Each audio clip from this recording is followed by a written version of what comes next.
not the usual intro listener, of course, but it felt appropriate that obviously we address obviously the horrible, tragic news of Diogo Jota passing away at such a it's no age, 28, in that horrible car accident earlier in the week. I've got Ollie on the show today. I'm sure that you probably reacted how myself and many other fans did seeing that on their phones yesterday morning. It's just shocking. It's tragic and shocking because obviously young family just got married, and yeah, it's just such a it's horrible. It's horrible. Yeah, We've all dealt with loss in our own personal lives. I'm sure we've lost a loved one, a friend, or yeah. Ah, yeah. it's just it's horrible. It's a total tragedy, and it's just crazy to think, isn't it? You know, he's a relatively young guy with so much of his life ahead of him. Seemed a genuinely nice bloke as well. It's a real loss for the Mm, footballing world, and yeah, we're we know we don't have a big voice on this show, but we mm, wanted to, if by some grace of God, for some reason, someone related or who yeah. um, knew Jota is listening to this, yeah, just know we're thinking of his family in this Mm. very difficult time. Yeah, thoughts, prayers, everything go out to his family and everyone that obviously knew or is obviously affected and impacted by his passing. Hello, listeners. This is Lee Price, This is Will Ford from Football 365. and you're listening smartly to At the Bridge Pod, a Chelsea FC podcast, although I would describe it as the Chelsea FC podcast. Magical from Eden Hazard. Kai Havertz in the Champions League final. Ivanovic! Yes. In the middle, it's just behind him. But it's tapped in by Hakim Ziyech. Matic with the ball driver. Matic takes the net off. Hat-trick hero. Cole Palmer wins an epic, sensational game. It's time for another episode of At the Bridge Pod, your number one Chelsea FC podcast. Coming up on this episode, Oh, we've got a scout report on our brand new signing, Joao Pedro. Let's hope it ages better than the one on Dewsbury Hall.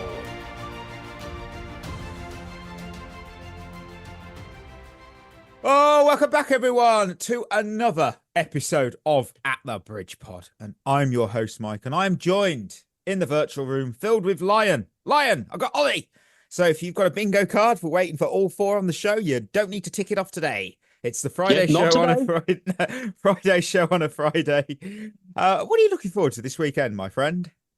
Well, I'm actually not having a quiet one for a change, which is good. Get I'm getting the in. heck out of Cardiff because Oasis are there, and I'm not listening to that crap. Oh yeah, that's true. Yeah, and the city's going to be absolutely bedlam. So I've escaped for the weekend. I'm hanging out with my parents this weekend. It's going to be a good time. Nice. I'm down with that. I love that. For me, since Glastonbury, my work colleagues have heard it all week from me. I have truly become so obsessed with Charlie XCX's back catalogue of music. Like I've seen her live once. She supported Paramore like 10 odd years ago, and I remember seeing her at the LG Arena in Birmingham. But yeah, I've really arrived late to this Brat album, so I have a cookie inspired by that. It came to my mind, and I'm going to do it tomorrow. And it's literally, it's such a wild idea, but I think it will work. So Nice. yeah. Oh, I've got games of the weekend. Everyone knows that. I always bring the party. I've got Saturday, 5 p.m. All times are GMT. Just to let you know. PSG, Bayern Munich. One of those games. Cancel your plans. Put your phone on. Do not disturb. Just enjoy the Club World Cup. Just enjoy it. And if you don't like it, you can. Well, I'm going to do that again. And and if you don't like it, You can go for a swim, you know, go for a walk. it's too heavy. If You go for a swim, or Mikey's going to bastard you up. They can bastard you up. Yeah, two heavyweights there, two fan bases, whether they care about this competition, who cares? I'm actually probably going to watch this. And then at 7 o'clock, France, England. It's the women's Euros, but it's a very Chelsea heavy showdown we've got here. We've got Sandy Baltimore facing off against Hannah Hampton. That's just the start. You'll spot plenty of familiar faces across both squads. France always brings something. They always bring flair. England have got believe they're the holders. Can they go back to back? Who knows? It's just Honestly, honestly, hoping for an England win because I want England to go through because hopefully then I will be able to actually see England play when I go out to Switzerland later this month. I'm going to be watching. I can't wait to see how Sandy takes on Hannah because there are two top players and they're ours. Yes, yeah, that's the key battle to watch. I think, yeah, or maybe Baltimore versus Bronze. Okay, yeah, I could see that. Sunday, 5 p.m. Norway, Iceland, women's Euros again. It's quite Nordic Derby, another one. That group is full of absolute iconic matches. That's the only way to describe it is with the horn. Norway, they want to bounce back from underperformances, you could say. Iceland are always up for a battle. Might be a low-key classic. Just it's worth a watch. And then 9 p.m. I have Guillermo Brown versus Kimberly in the Argentinian Federal A, Zona A. Yes, that Kimberly listener. Our cult favorite team. We should just become at the Kimberly pod. Yeah. You know, I think but we should become a Kimberly show. They're on the road against Guillermo Brown. I love that name, Guillermo Brown. It just sounds like that. Oh, these team names are great, but you know the drill. It just sounds like two people, isn't it? Oh, yeah. Who did you see last night? Oh, yeah, I went to go visit Kimberly and Guillermo Brown. Yeah, it does. They're literally teams, but they also. I love it. I love it. I love it. Right. Before we dive into news, Shevva shoutouts. We get a rare trip to Apple Podcasts here. I've got 3 reviews coming in. Oh my god! Well, I'd hold you. Nice this week. No. Wait, there's a 5-star with "It's Not a Real Podcast" by Moikey68. It's the real Chelsea podcast. Wish you do one every day, but appreciate the twice weekly helpings. Fun, and many times last year was a distraction from the entertainment served upon on the pitch. Keep the blue flag flying high. Now that, I love that. It's very nice. You don't want a daily show. Honestly, you do not want to listen to us every day. I promise. No matter. It's like as when a kid when you say, "Oh, I wish it could be Christmas every day." You don't want it really. Yeah, you think you might, but you don't. It's not a real pod. It's not a real game. And then it gets better. Oh, here we go. 3 stars, this one. No more. Which at first I'm like, oh, that's interesting. Where's this going? Dreamcatcher 44. I'm sorry, but this is what you wrote. Not only does Ollie interrupt so much and has no real football knowledge, he now insults listeners by telling them to piss off. Can I make this clear? That was a fucking joke. Like, do you not? If you've listened to us for a year, 2 or 6, you would get there's a lot of comedy, there's a lot of tongue-in-cheek. He did not mean that, and somehow people went, he meant that. How did he mean? He never meant that. Come on. I mean it. The guy who wrote that. The guy who wrote that review. You can piss off, and I mean it this time. It's just, honestly, it's the unique sarcasm of the British sense of humour, I'd say. And then for the ball knowledge thing, though, he's spot on. To be fair, none. You have no knowledge. A 3-star review. Better Chelsea pods out there. I was like, oh, for fuck's sake. B. Muscovich came in with the "I want to love this." Oh, that's a good start. As I love all things Chelsea, the content these guys talk about is often solid. Oh, but their presentation style isn't for me. Just my preference, but I would pick other pods. Do you know what? That's genuinely fair, and that's one of the that's a constructive criticism review. That's perfectly okay. People have different opinions. People like the more formal style pods. People like what we do a little bit. Like we have an audience, so that kind of proves it. But whatever is good for you. You're right there, and I'd actually agree. But based on the fact that I've just been told you have no ball knowledge, I've just disregarded your opinion. Means fuck all to Careful, or I'm going to interrupt you again.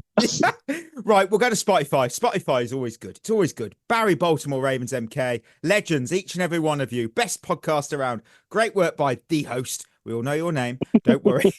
You all tell it how it is, which is refreshing as there is no circle jerk about how we're going to win everything. What would you accept as a minimum standard for Chelsea this season? Also, we need a keeper. Up the Chelsea. I would say we've got to finish top 4. I think the minimum standard is we need a keeper. We need that's the minimum standard. Fuck me. Yeah, we do need a keeper. It's got to be top 4, surely, hasn't it? 100%. Rhea Phillips. First off, I've been for just 3 months and absolutely love you guys. Best Chelsea pod, hands down.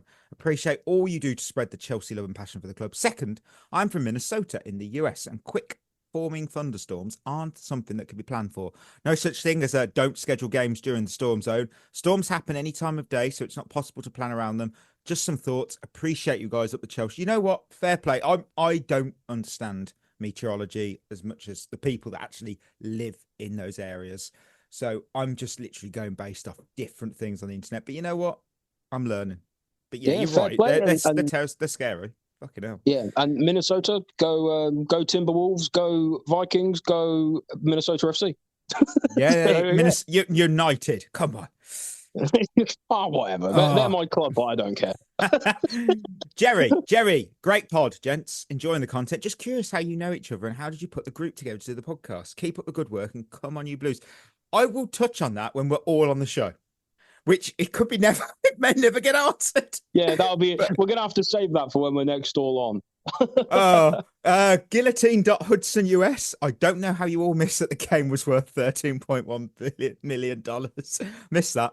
Yeah, I missed that one. And Timmy comes in with the DAZN homepage is so annoying. I think it'd be easier to travel to America and watch the game first instead of working out how to close the ads on the homepage. Oh, do you know what? I feel that so hard. I really hate DAZN. I may well watch the game later if I'm still awake and I'm dreading using it. I'm a little bit concerned that Sky Sports haven't got the NFL coverage this season, and I'm going to have to get Game Pass, which is hosted by DAZN. I'm like, Caroline, firstly, Chris, the only person giving you negative comments is because the truth hurts. I love your analysis.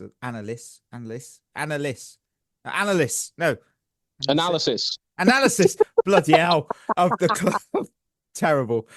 Secondly, can you believe that we have spent 1.3 billion on players since Clear Lake took over, and a fifth have gone to Brighton?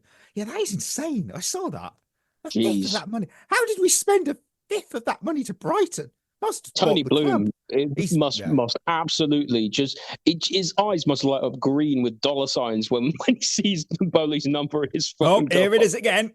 Yeah, ka-ching. Oh, you can't blame him. Jess, hands down, my absolute fave podcast and 100% the best Chelsea one. I listen to you guys at 5:30 in the morning every Tuesday on my way to work, and I'm definitely not a morning person, but you lot somehow have me laughing. Love hearing all your takes every week. Quick one. Who do you reckon will be Chelsea's top scorer in the Prem this season? Cheers, legends. Ooh, that's a good question. And thank you for the kind Pedro words. Neto? I'm going to go with... I think it'll be Palmer this season. I think it will. I can't see anyone outscoring him, to be honest. It's good. It's nice to know that people listen to us. You know, I like hearing the little stories about people who are, you know, what they're doing when they're listening, whether they're walking the dog or going to work or in the car or whatever. Like, you know, it's nice to hear about people who are listening up. So thank you for your continued support. 100%. And I love the fact that I've noticed as well with obviously Spotify analysis. Yeah, got it. Analytics as well. It's that word. I got it. Look at it anyway. I've noticed that we're getting more female listeners, which is so awesome because I'm hoping as well because of the female coverage of the game with the Chelsea women's team, which like it's just such a we've driven that so much because it's important. And I also feel that that's sort of being resonated because obviously we get messages like, oh, we don't listen to that. Look, there's timestamps. If you want to skip it, go for it. But I'm still going to put as much passion into the women's team as I am with the men's, you know, and I'm so proud of that. Do you know what? Because at the end of the day, they're Chelsea. Exactly. Jay Stone, as someone who grew up in Oklahoma is in what's called Tornado Alley. You just learn not to mess with lightning. A bunch of buddies and I would play ultimate frisbee every day for hours, any weather. However, as soon as we saw lightning, didn't matter how close it seemed, game was over and everyone went home. We'd play in straight downpour of rain. Lightning ends the game. You just can't take the chance. I get that, and that's totally fair. But also, Tornado Alley is very different, right? Like Oklahoma, you know, Texas. Can you imagine that? Imagine playing a game. I bet you there's something that's happened where a tornado has ripped through a stadium almost during a game in a sense. Like, it's randomly happened. I bet you that's somewhere. Maybe. Yeah. Tornadoes over there in America are very scary. And to be fair, if that's what they were concerned about, I have no complaints there because tornadoes are terrifying. 3 more left. Jamali, I like the way we're getting business done right away, unlike some clubs. Jonathan, so much personal growth for Chris. Proud of you, mate. Chris replied to it as well. I've just seen. He just put thank you. Just put thank you. How polite. Oh, and then Chris, last stat got you. Let me share you a Palmer stat. Palmer in 22 goals scored, 9 penalties, XG of 18.2, assists 11, expected assists 8.7, chances created 72. Palmer in 24, 15 scored, 4 penalties, 17.3 XG, 8 assists, 9.14 expected assists. Chances created, 89. Under Maresca have had more chances created, similar XG and similar XA. How is Maresca's system stifling? Maybe he has a dip performance, not all the manager.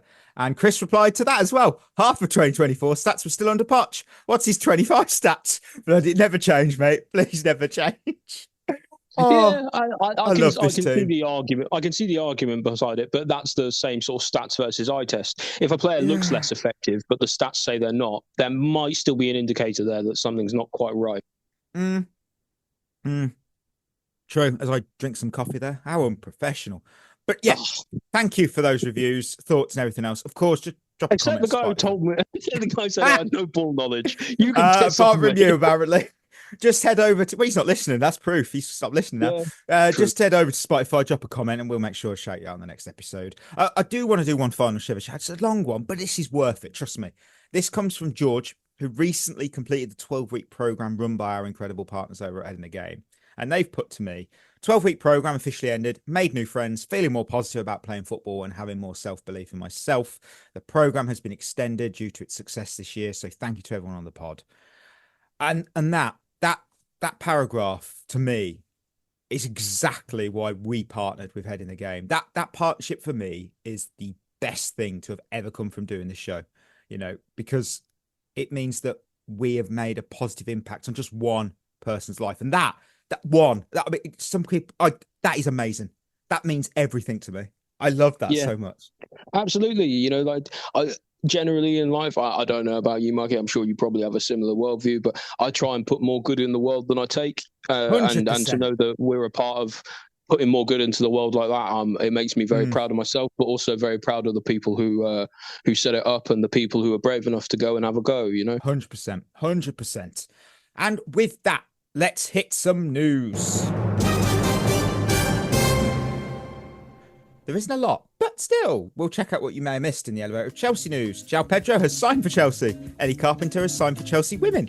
Bayern Munich have added Renato Vega to their transfer targets list. Gagar Slina is under consideration to be the third choice keeper behind Sanchez and Jorgensen at Chelsea, but he could be loaned or sold. Carney Chukwuemeka is set to stay at Dortmund for the duration of their Club World Cup campaign. Former Blue Charlie Musonda has announced his retirement from football. And finally, the Serie A has lost a lawsuit against a gamer who recreated real highlights in FIFA and shared them online. The rumours are that they'll go after anyone who tell their mates about how the game went next. It's the most stupidest story I've ever read. Honestly. Do you know what? That's a really cool and inventive way to do highlights to kind of get around it. And the fact that you've gone after them. It's not even real footage. Bankrupt. It's a bloody game. You're like, can't have that. Yes. But they filed. That is the most accurate reason. It's not a real game. It wasn't. But they filed copyright on. I don't know who owned the Serie A rights, but it wasn't the Serie A. It was. What are we doing? You know what? Can we just talk about your sister for a moment? It's not really sister. No relation, it's unfortunately. Not really. But yeah, it's lovely to see Carpenter sign for the club. She's a top player, and I can't wait to see what she does next. Yeah, I am gutted to see Ashley Lawrence leave. I mean, she's never been really given a consistent run in the starting 11 under Emma or Sonia, but whenever she played well. She impressed me, and beyond the pitch, everything I've seen on the social, just a genuinely lovely person. Yeah, good servant for the club overall, and I think not the easiest shoes to fill to be that kind of player to come in, and we'll see if Ellie does the job.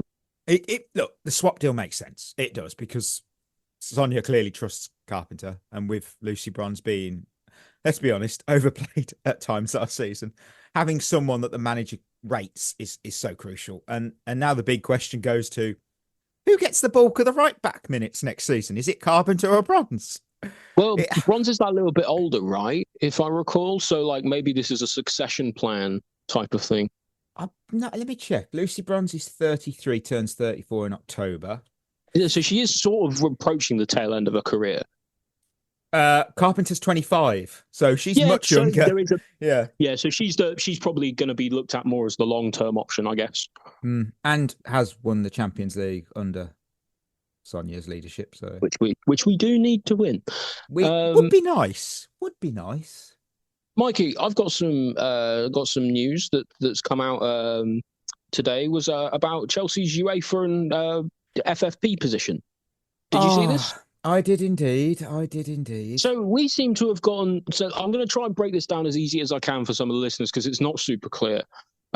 So we've received an 80 million euro fine from UEFA, I think to be paid over a 4-year period, but only 20 million of it is unconditional, or 31 million of it, depending on who you ask, is unconditional. So the idea, so I think we're paying less of a fine, and if we break the rule again, we pay the rest. I think something is the idea. That.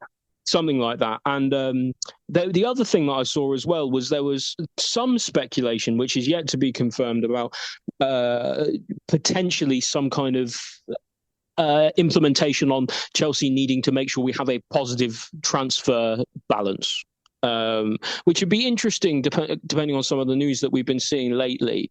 But if it is 20 million and it's paid over, or 31 million, it's paid over 4 years or whatever, I can't see it being a massive issue.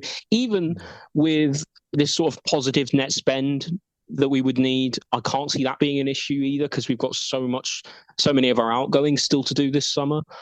So I don't know. For me, it feels more like something and nothing. Like at the end of the day, UEFA want a club like Chelsea in the competition, and then it's going to be a slap on the wrist because they don't want to kick us out of it, right? Yeah, basically, there's only so much they themselves will be willing to do for us. But what that does tell me is interesting about the next piece of news that I saw today about your man Noni Madueke. Potential Arsenal move on the cards, Mikey. I first of all, on the UEFA fines, my favourite bit of the whole UEFA document that got released was the club has worked closely and transparently with UEFA to provide a full and detailed breakdown of its financial reporting. Unlike another English club that didn't quite do that. Be interested what happens there. No names. Yeah. We don't name other clubs. We don't need to. No. Manchester City. Oh, terrible cough. With Madueke, I like him. I've got no negatives about him. Yes, but actually I am about to deliver one. But my point is, I see the same fans saying, "Oh, you don't sell him to Arsenal." You're the same fans that have said he's shit.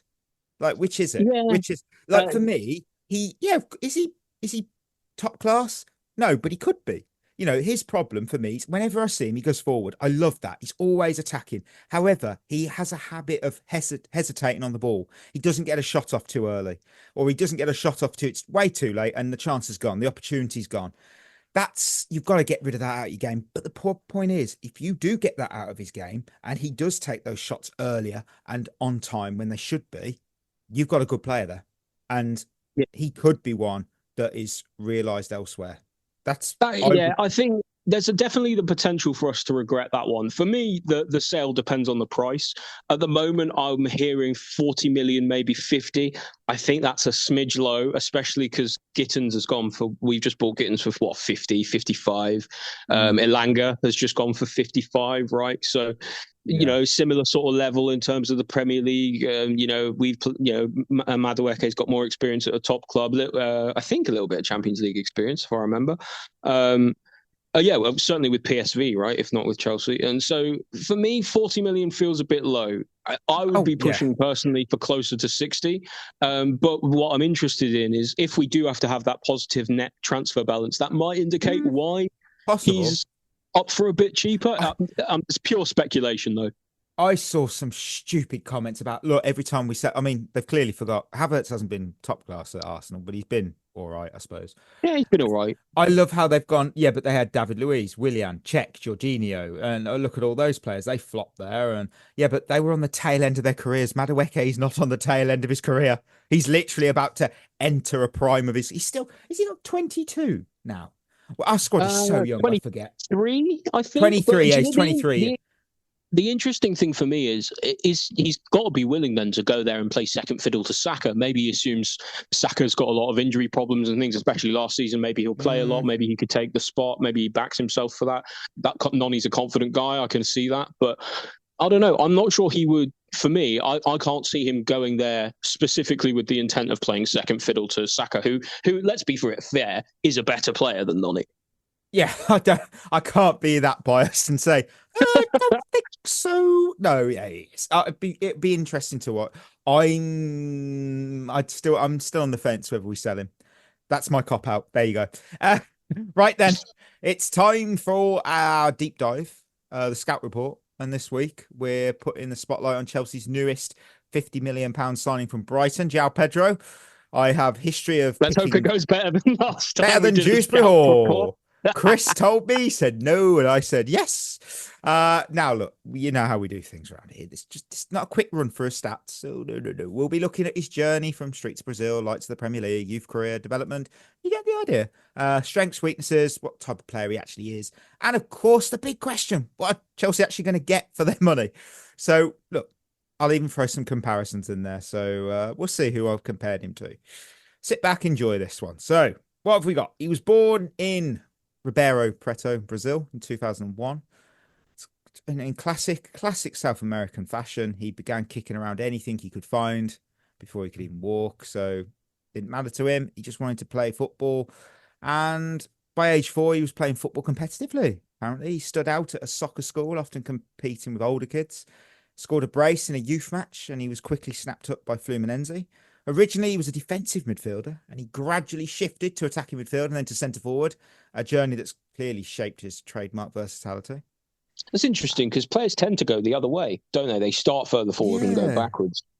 Gary Neville did that, didn't he? He was a right-wing player, and then he became right back. Just as a player, generally, he did that. April 2019, under Fernando Diniz, João made his senior debut and announced himself with 7 goals in 4 matches, including a hat-trick versus Atlético Nacional. And he was even compared to his breakout to Messi and Ronaldo. It's bold, that is. But it just sort of, it is what, you know, that's what you're going to get. It's every good young player, isn't it? Yeah. From South America is suddenly Messi, aren't they? You know, I've got a coach's insight here, which is Eduardo Oliveira from Fluminense. I've not grabbed, this is something from the Athletic I've pulled. It's got nothing, I've not found this guy and asked him, but he said that he was, I said, at the Bridge Pod want you. And he went, I've got a quote. He was an extremely technical player with a really good personality. Every single shot he took was on target. He had a great concentration, competitiveness, and a will to win. Those 2 aspects, finishing and attitude, were what impressed me. And clearly that mindset stuck with him, because even back then, Joao wasn't just scoring. He was thinking, reading the keeper, 2 steps ahead, influencing his teammates. So I'll give you a question here. Given his journey, obviously from Brazil to Brighton via Fluminense and Watford, and the way he's obviously handled the physicality of the Championship at just 19, which mad. Do you think that adaptability is actually a sign he'll settle quite quick at us? Potentially. It's hard to know, though. I mean, I think that's mostly down to the manager. You know, if he feels welcome, if he feels like he can understand the system, if his role is clear, which I think is a really important thing for him, as I'm sure we'll get into in terms of like his role and his style of play shortly. For me, it's I wouldn't say you could guarantee that he could hit the ground running, but that certainly is a positive indication. No, I think that's very fair. I think anyone adapting to the physicality of the Championship at 19 is insane. I think Perth's a big fan of that league, and so am I. And it is a tough league, and to survive in that at that age as well, that's who else has done well in the Championship that young? Was Ruben Neves that young? Yeah, Ruben Neves though. He was. I remember watching him at Wolves, and I must admit, even I was like, this guy's like a fucking Champions League player, just sat in. He should not be in this league. He's too good. Is he the best Championship player of all time? Do you think? The best player to have ever played in the champ. Yeah, because in terms he was too of good. Pure ability. Yeah, he was ridiculous. It was, you could, when I watched him in person, and I'm so grateful I got to, because you could see the quality. You could see the passes. You could see the mindset. It literally, that was like you'd gone on FIFA and picked one of the best players and put him in that squad and gone, Yeah, I'll get out this league because it's insane. He was insane. Yeah, if listeners, if you can think of anyone better who's played in the Championship in terms of like technical ability and talent, let us know. Put it in the Discord or something. They're going to say a Delta Rapt, but that was one season. Yeah. In terms of talent, that is probably about as close as you can get, though, because he was unbelievable. It was good. That was a good season. Watford days. What did we have? Well, he joined Watford in early 2020.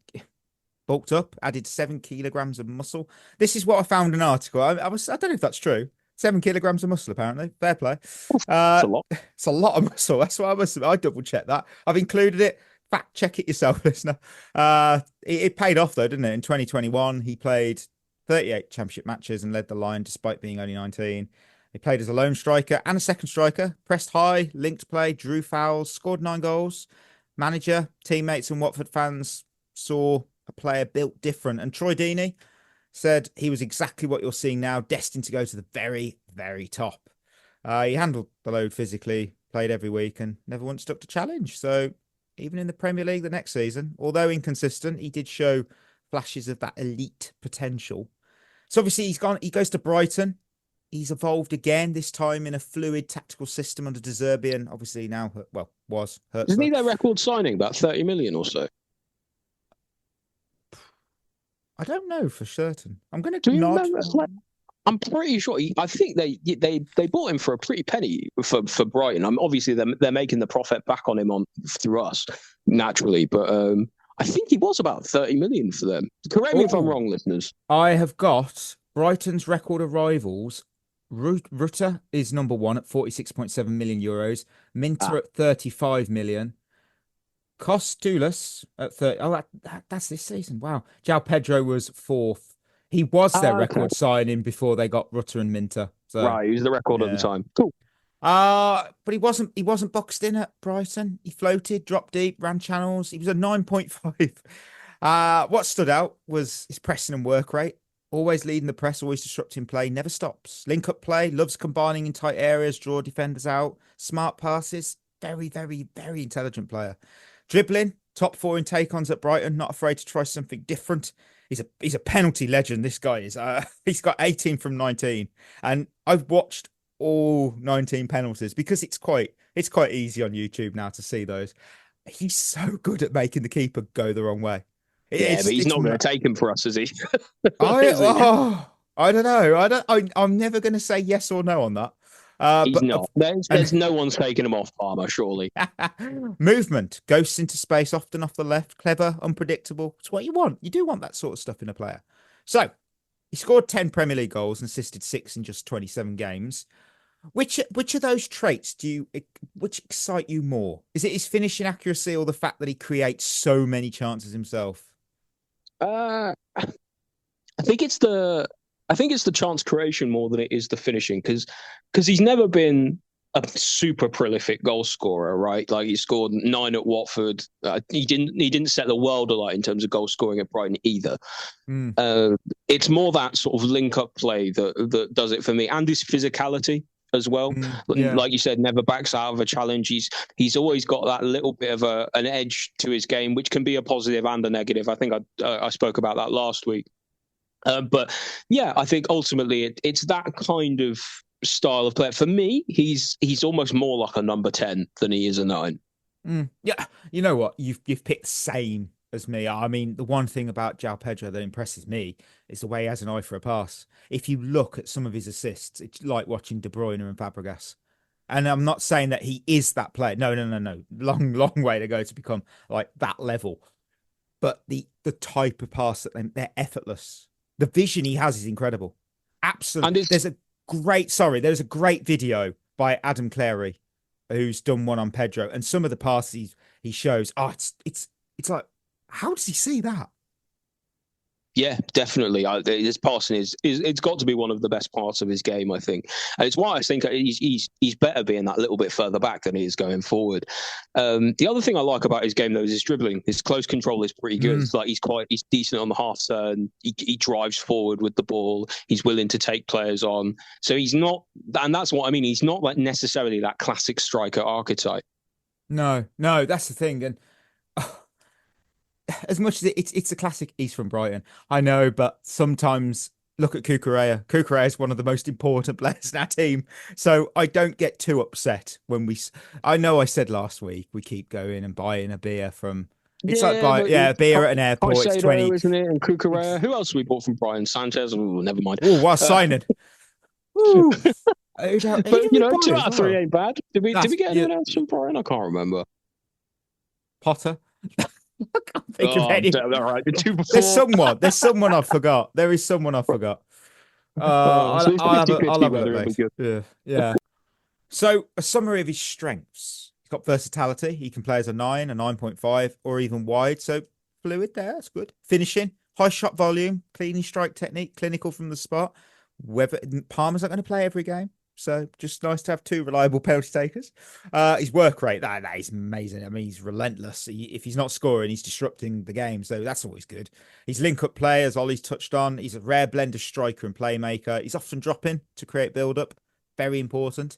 He's a big game player, in my opinion. He's got goals against Arsenal, City, United, Ajax and Marseille, proving that he's not shy on the big stage. You know, his Europa League campaign is insane. It's 6 in 6. It's like, wow. And they were good teams. Like, AEK Athens, Ajax, Marseille. These aren't like crap teams. They're good teams. And mentality, he's determined. He's competitive. He never hides. It's always important. Now, weaknesses and red flags. I've got some. Some might be a bit harsh. I've got injury history, mostly contact injuries, but his ankle has been a recurring issue. He's had it 3 times, but still, that doesn't always mean... it's something to keep an eye out for. Yeah. Consistency, because he is brilliant when he's on form. He's brilliant. But he can go quiet for stretches, which, he's still a youngish player, I suppose. How old is he? And 23? Everyone's 23 for us. He can't be older than 24, can he? He is 23, 24 in September. Exactly. Yeah. Just what we're doing. It's a bit old for us. Very old. Now, the final red flag is what people have pointed out in Instagram as well on messaging me. Temperament, suspensions and minor incidents. Now, there's been the elbow. We all know that. The training ground clash towards the end of the season. So, needs monitoring. However, I will bring some devil's advocate to this weakness. He has only been sent off once in his career. So, it's not a major issue.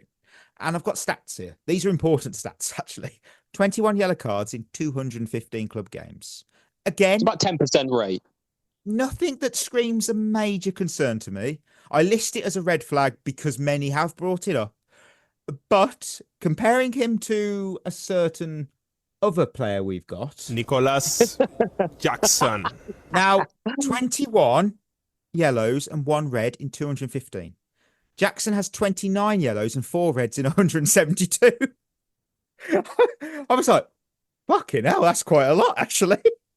Yeah, so hang on. So if this is 10%, you said 29 yellows, 4 reds. So that's 33 in 170 games. It's like a 1 in 6, 1 in 5. That is a lot of red. 4 reds. He got one at Villarreal's B team. I don't know what for. I didn't deep dive that much, but I was quite shocked to see 4 red cards on his list. I remember him getting 2 for us very recently. Yeah, well, until like 2 months ago or 3 months ago, it was 2 total in his career, to be fair. But the thing that I think people are concerned about with Joao Pedro is, like we say, in terms of temperament, we already do have a player like that in Jackson, and we need somebody who's going to come in and be the adult in the room a little bit, who knows to be the right side of the line. Those stats you said indicates that he probably gets it more right than he gets it wrong. Yeah. Arguably, Jackson gets it more wrong than he gets it right. But the stuff like that, that wild elbow that he tried to throw out once, where he totally lost his head, Pedro, is a bit of for me, that is a bit of a concern. And you don't want to just be replacing like for like we've said everything about Jackson at this point. He's petulant, he's a kid, he doesn't know what he's doing, the attitude's all wrong, he's fed up, etc. You don't want to be bringing in a player like that.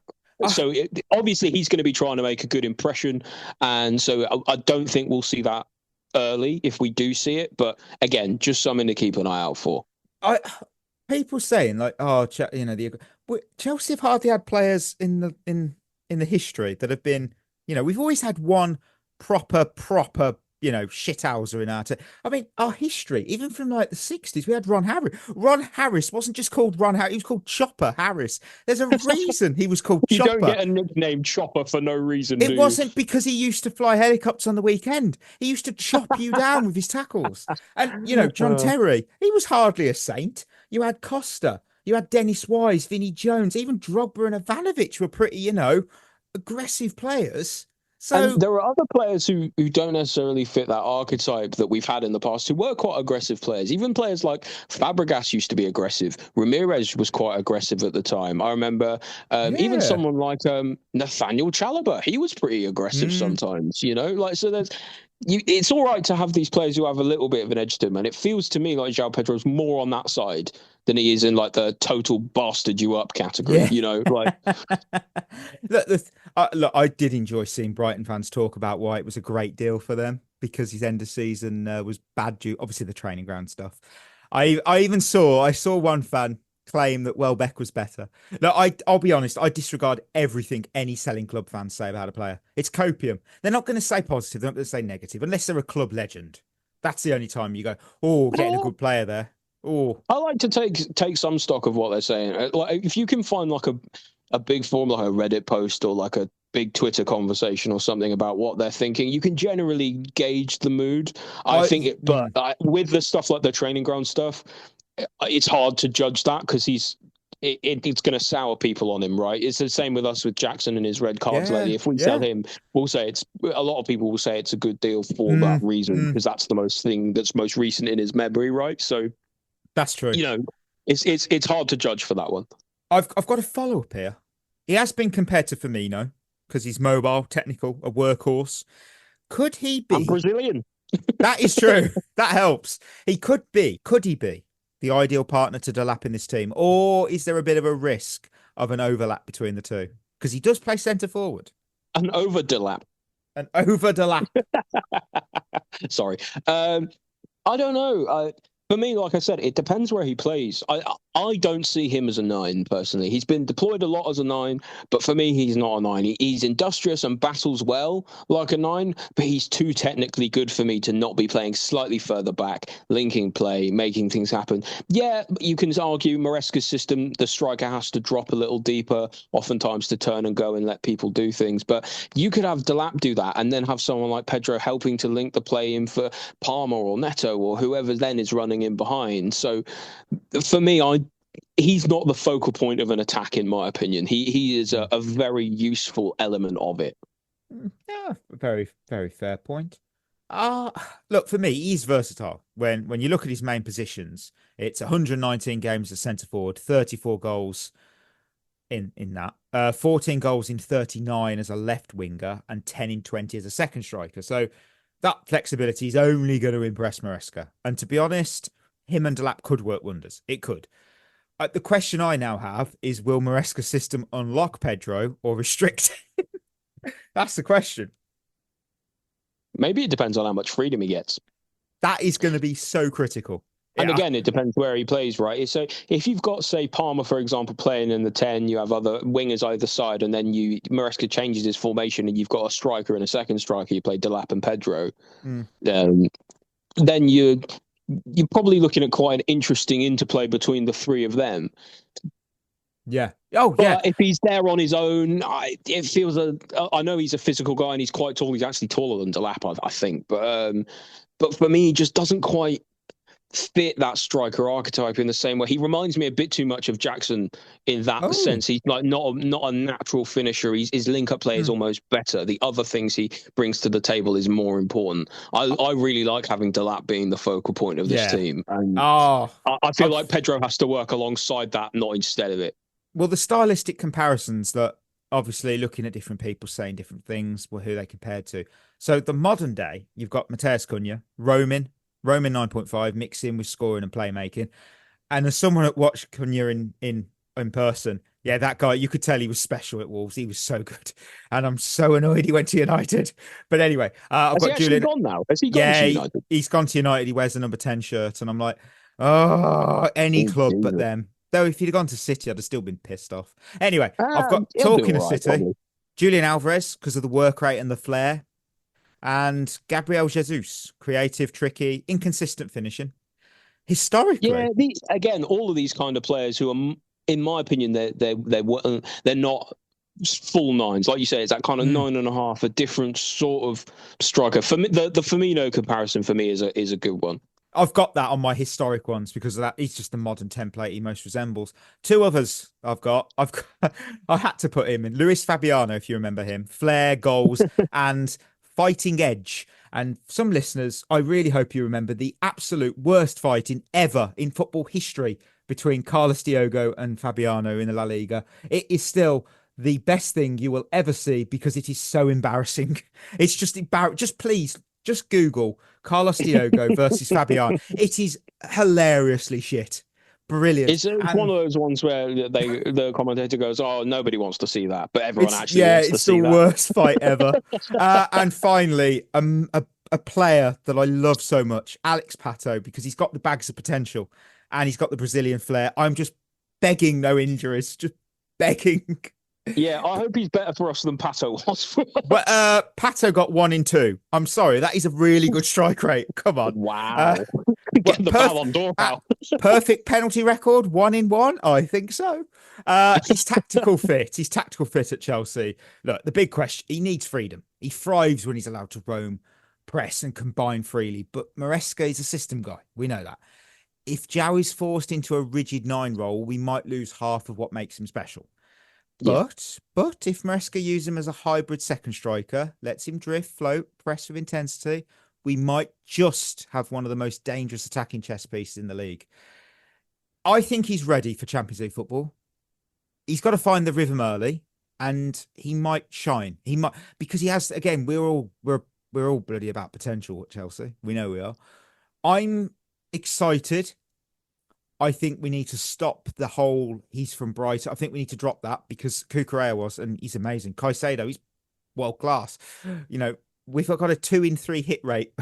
So why not 3 in 4? I would say ignore the fee and just watch his highlights and enjoy him. What was the fee in the end? About 55? It's 50 million plus add-ons. So the add-ons could go to whatever. And there's a sell-on clause, isn't there? Or was that for Gittins? I've seen so much with transfer news. Chelsea sell-on. There's a sell-on clause. I can't remember, but that's an okay price. Oh, that's the for thing is, Gittins. right? 50 million now is the same as 30 million was about 10 years ago, right? It's kind of the going rate for a player who's going to be playing in the first team relatively often. Yeah. I keep saying it. The money don't come out my bank account. I don't care anymore. All I care about is, do they make the team better? If the answer is yes, worth the money. Yeah. So there you go. That's how I see it. Well, there you go, listener. We'll move to our little match preview. So match preview time. We're taking on Palmeiras in the Club World Cup quarterfinals. So I've got the scoop on them. They topped Group A with 5 points. How do they do that? They beat Al Ahly and drew with Porto and Inter Miami. Then in the round of 16, they beat Botafogo 1-0. Player spotlight. Now, if I said Esteval, that'd be boring. You know but him. It is him, isn't it? No, he's good. He is good. I'm going niche. I wrote this before he bloody got linked with a move to the Premier League. Mate. We're playing Palmeiras. I picked this player because he was a niche pick. And then the bloody Premier League team started to get linked with him this week. I've gone with Richard Rios. He's a defensive midfielder, and he has been outstanding this tournament.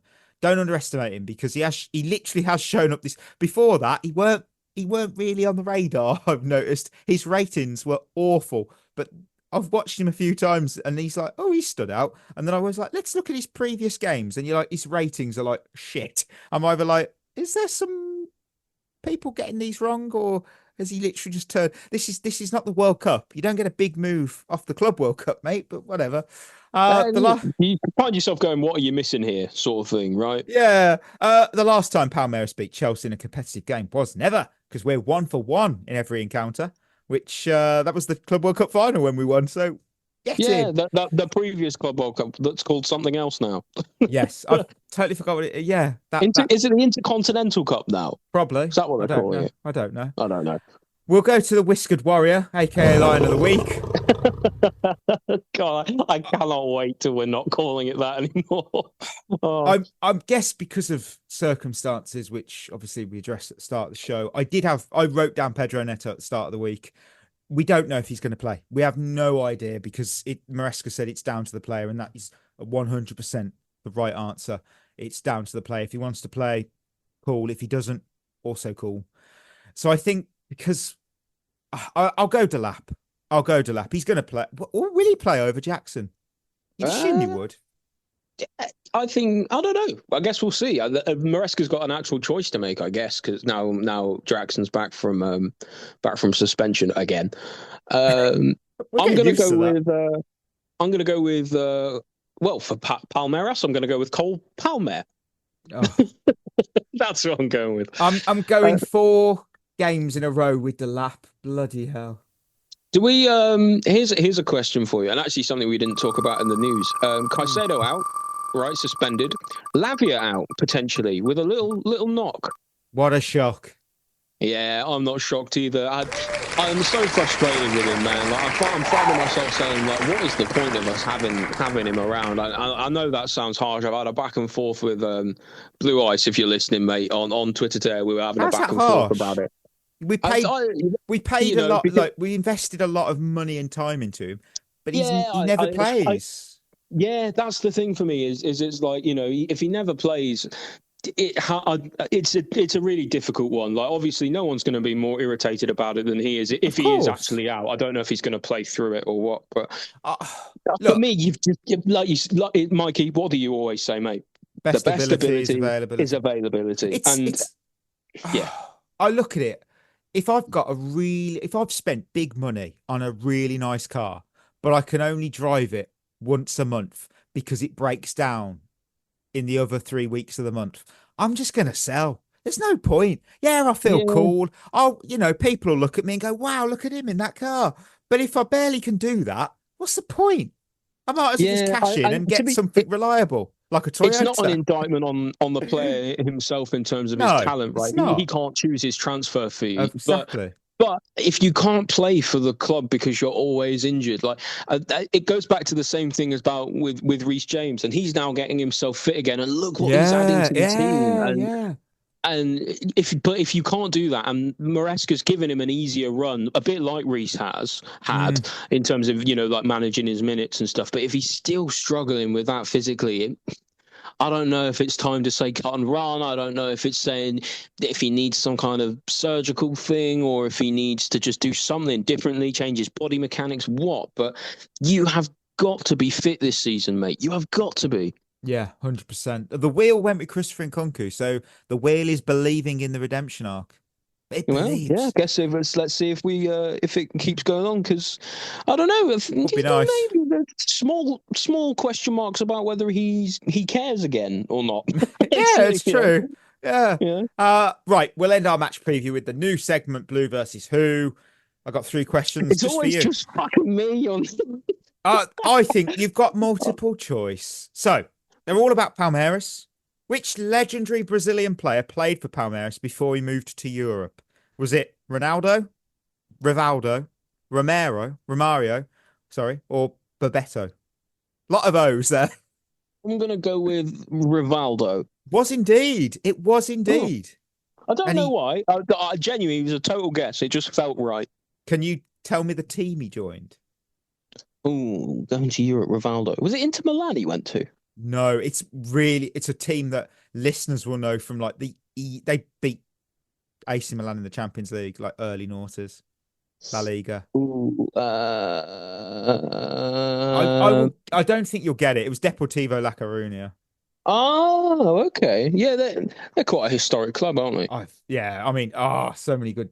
I'll never forget when their striker Walter Pandiani, who played for Birmingham City, messaged our show. Because I just said something nice because it was like, I remember him playing for Blues. He was amazing. And he just messaged us. It was like, I was like, this guy's a legend. He's so nice. Friend of the show, Walter Pandiani. Great guy. Second question. Palmeiras have faced us once, and it was in the 2021 Club World Cup final. Who scored our first goal in that game? Was it Havertz, Mount, Azpilicueta, or Lukaku? Oh, that's a really good question. I think Havertz is a trick question in that because I think we won 2-0 and Havertz scored the second one. I'm going to go with Lukaku. You are 2 for 2. It was, and it Ooh. was a trick question because Havertz did score the second goal. There we go. Not just a hat rack, this old brain. Now, this one is going to be a toughie. Palmeiras are a sporting club similar to Barcelona, Real Madrid. So they're a club that have multiple sporting departments. Which of these is not a sport Palmeiras have a team for? Is it gymnastics, table football, rugby, or boxing? Oh, that's a really good question. So, and trust me, doing my research on this, I saw they had an American football team and was like, what? So I don't know. The two that stand out for me are boxing and table tennis. I don't know how popular table tennis is. Table football. Sorry, table football. Yeah. Table football. I don't know how popular table football is generally. I mean, there's arguments about whether it's even really a sport. It probably isn't. I'm gonna go. It's not a real game. No, it's a real game, Chris. It's just not a real sport. I'm going to go with boxing because I don't know. I know boxing is quite big in Brazil, but I don't think it's a guess, but I don't think they have one of them. Oh, are they? Congratulations for being shit. Well done for being shit. No, well done it was actually rugby. It was actually rugby. Oh, rugby. Okay. You wouldn't think that because rugby's quite a popular South American sport, isn't it? Yeah. I mean, if they do, I've got the question wrong, but that's what I found when I looked on their website. Blew my mind. Yeah. Blew my mind.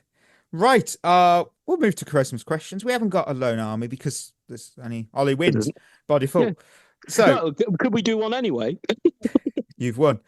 So let's Chelsea KJK. If we advance in the Club World Cup, what's our record in our first 4 Premier League games? Thanks, Trent from New York. If we advance, what? As in if we just beat Palmeiras or if we go the whole thing? Who do we play? Oh, I said we had an easier draw. West Ham is game 2. Who's game 1? Palace? Is that it? Yeah. Or is it someone newly promoted? It's Palace, West Ham, Fulham, Brentford. I'm on point today with my sorry. I say we smash Brentford. I am literally popping them down the bottom half of the table because they're going to lose in Burmo. They've lost Frank. I'm not convinced that Keith Andrews will come in. They might do, and fair play. Prove me wrong. But you've lost Norgard and Burmo and your manager. I'm sorry. I think that's massive. 2 days down. You've angered Mikey. Yeah. What are you doing? What are you doing? How do we do in our first 4 games? All right, if we win the Club World Cup, or at least we go all the way to the final, which is possible. I would actually expect us to maybe struggle a bit more early on in the season because that would make it so there's only like a week or whatever between our pre-season and our and the start of the season. So I think we'd almost do better if we didn't go further, maybe, but.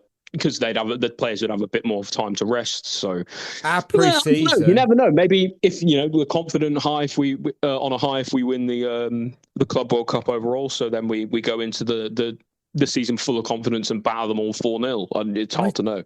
I'm curious how it will work because I believe FIFA law says they have to have 4 weeks rest, and our first pre-season fixture is against Leverkusen at the Bridge. And it's the 8th of August. And maybe that'll just be it'll be. I don't think we'll see many first-team players in those 2 I was going to say heavy rotation maybe for pre-season. Because literally this is how it works. Friday the 8th of August, then Sunday the 10th of August is obviously Leverkusen and Milan in the pre-season. And then a week on that Sunday, we play Palace. I am convinced that if I had to guess, Maresca would be looking at that to see like who are the fringe players who maybe, as the season begins but the window's still open, who needs to go, who is going to stay, who's going to play a part, who isn't. It's so weird because like I look at it and I get you need to rest. I'm not disagreeing with that. However, our players will get 4 weeks. They're going to be already kind of match fit. They're going to already been. It's a weird one. It could backfire dramatically. But you could also see Chelsea and Man City do well because the players have not had that, we're all right, we can chill a bit here. I have no idea how it's going to play. It's so interesting. Do you know what? I think they might be fit, but I don't know if they'll be sharp. That is also a very fair point. It'll be interesting to watch for sure. Yeah, we'll see. Brody, who gets more yellows in 25-26? Is it Jackson or Pedro? Now, I'd assume it genuinely doesn't matter what the question is. The answer is probably Jackson on discipline, isn't it? I think you could put Joao Pedro and Pedro Neto together and probably still say I think you Jackson. could put Joao Pedro, Pedro Neto, and Joao Felix all together, and they'd get fewer. He's not a real player. Joao Felix is not a real player. He's just a balance. He's just a name on the balance sheet we got for the bloody PSR deal with Gallagher. Oh man. We'll round off with Daniel. What do you think Brighton will do with the 263 million we've sent them over the last couple of seasons? I assume Tony Bloom is going to buy himself a gold-plated toilet and a new yacht. Because a lot of that money doesn't tend to go back into the club, especially with how much we give them. There's almost too much to go back in the club. I imagine a lot of that will probably go in Bloom's pocket, which is fair enough to him, I suppose. Well, looking at this, they've signed that Kosciuszko player, 18-year-old, for 35 million euros. Tom Watson from Sunderland, 12 million euros. Diego Coppola from Hellas Verona for 11. That's a decent signing, I think. Do Young Yoon from Daejeon Hana for 2 million euros, and a free transfer from PSV, Oliver Boscagli. I know of him.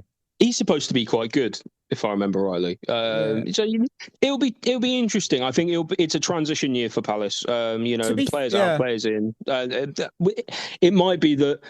Listen, I said Palace, didn't I? I mean Brighton. Oh God, don't let any of their fans hear that. They'd hate that. But for Brighton, they're always going to be in the midst of being a selling club in a sense until they want to choose to make that step up. Where they try and keep hold on to their players. They have done well, but they are losing some of their important players. Are they going to keep it up? That I really like Herzler as a manager. Actually, I think he's done really well with them. Really young guy, seems to get his ideas across well, and did really well in the Bundesliga as well, and it's translated well. I think they've got to be pushing for Europe this season, even if they are in more of a transitionary period. But yeah, they're always going to be tough to beat in the Premier League because they're a good, well-run club and they know what they're doing. Last season's signings, they've done well. They got Rutter, Minter, and Matt O'Reilly, and I must admit, I think they're all three of those were very good players. Yeah, very good signings. O'Reilly was unlucky because he got injured, didn't he? I hated seeing that when he came on for his debut, and I was watching it going, I just want to see the Dane do well, and then he got taken out and his ankle went, and I thought, oh no, because we've seen it happen. It can end a career. Yeah, Brighton do a lot of smart scouting. The one thing I will say about Brighton is they've done a lot more spending. Usually they don't tend to buy players for quite as much as they have been buying lately. Maybe that's indicative of the market getting more expensive, or maybe it's indicative that they're trying to take more of a risk on some of these players. I don't know, or maybe they're trying to hold on to them a bit longer. It's hard to know, but it's just interesting to see. Oh, it's not worthy of the breaking news drop. I've just seen that Jamie Gittins is already in Philadelphia and expected to attend Chelsea's Club World Cup quarter-final against Palmeiras. Yeah, he won't be playing for us though, will he? Because I don't think we haven't even announced it. We haven't announced it yet. Well, because Dortmund are in it, I don't think they're eligible. I don't know if Joao Pedro will be eligible though. I have no idea how that will work. I don't know. We'll see. Maybe, we'll see. Listeners, we're at the end of another episode. Thank you as always for tuning in. And before we go, don't forget we're proudly partnered with Head in the Game, a mental health charity using football to support wellbeing and community. You can find out more at headinthegame.co.uk. Treat yourself well because we'll be back on Monday with our winners and losers from Chelsea and Palmeiras, which kicks off in about 5-6 hours from our time. So will we be awake? No, we'll be asleep because it's 2 a.m. and I'm very tired from a week of work. So until next time, that will be us. Signing off. You've been listening to At The Bridge Pod, a Chelsea FC podcast. Follow us on Twitter and Instagram by searching for At The Bridge Pod. And if you're listening on Apple or Spotify, leaving us a review is always appreciated.